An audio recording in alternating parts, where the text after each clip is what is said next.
Recently on the Tim Ferriss show, he interviewed Kevin Kelly.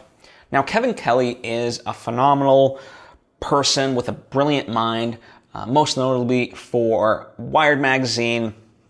Also, he's the one who created the concept of 1,000 true fans. And if I sat here and listed his pedigree, we would be here all day. And of course, you can listen to all of that on the podcast itself.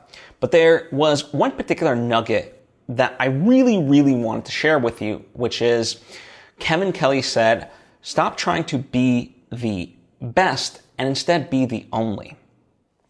And this is very interesting to think about because a lot of us do get jealous in whatever field we're at of other people, right? This person has the job that I want and so forth, yada, yada, yada.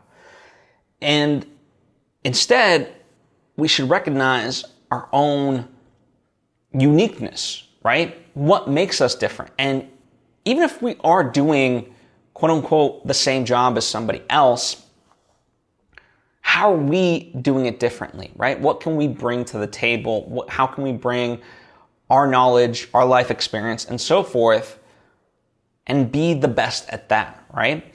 And when you really consider it that way, it just unlocks things, right? So I'm going to utilize my filmmaking, right? There are tons and tons of movies that I love, ranging from, blockbusters down to indie weirdo movies. And there's many directors that I love, storytellers and so forth. And, I draw from, right? Whether as far as their storytelling or how they utilize stuff, in terms of the production method and so forth. But when I enter filmmaking, I'm not just bringing my filmmaking side to it. I'm bringing the side that also loves to read, that also loves soccer, that loves hanging out with my friends and all that. And it gets fused into how I approach the storytelling as well as the methodology of making the movie. And it creates, this experience and so forth. Now, you might look at that and be like, okay, well, how is that any different and so forth? Well, it's not to say that it's, again, that the distinction has to be that grand, right? But it's almost like that meme that you see, certainly for filmmaking stuff of, stop trying to be the next Tarantino, Scorsese, whatever, and just be the next you, right? That's essentially what this is saying, right? And that's why I love this quote. It gives you that permission to really be yourself and have varied interests. One of my biggest pet peeves is this notion that we're just like automatons, doing something. It's like, no, we are humans, and yes, we have to, whatever job we're doing, I'm a firm believer in understanding, and doing a good job at the thing that you're doing. But part of how you can elevate that is to bring all this other knowledge to it, right?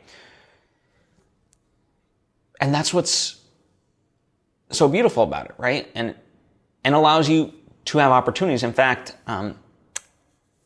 David Epstein has this book called Range. And it is about how generalists are thriving.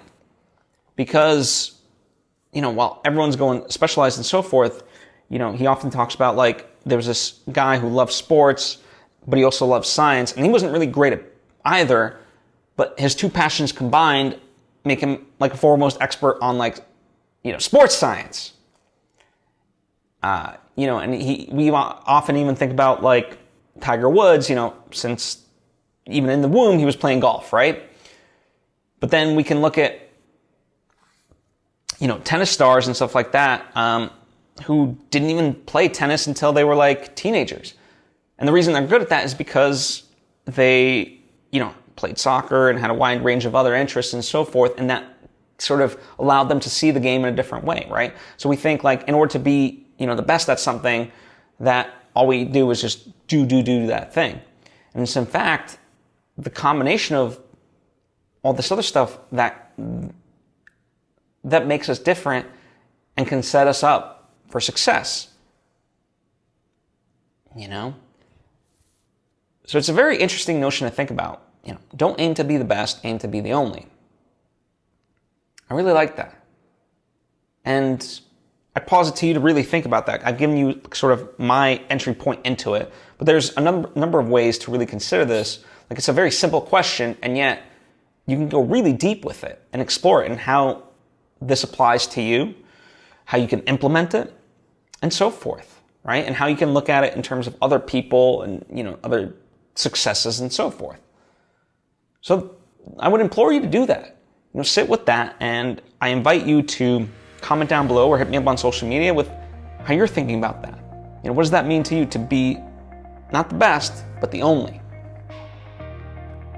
Because by doing that, we start to see the different perspectives, and it helps unlock us.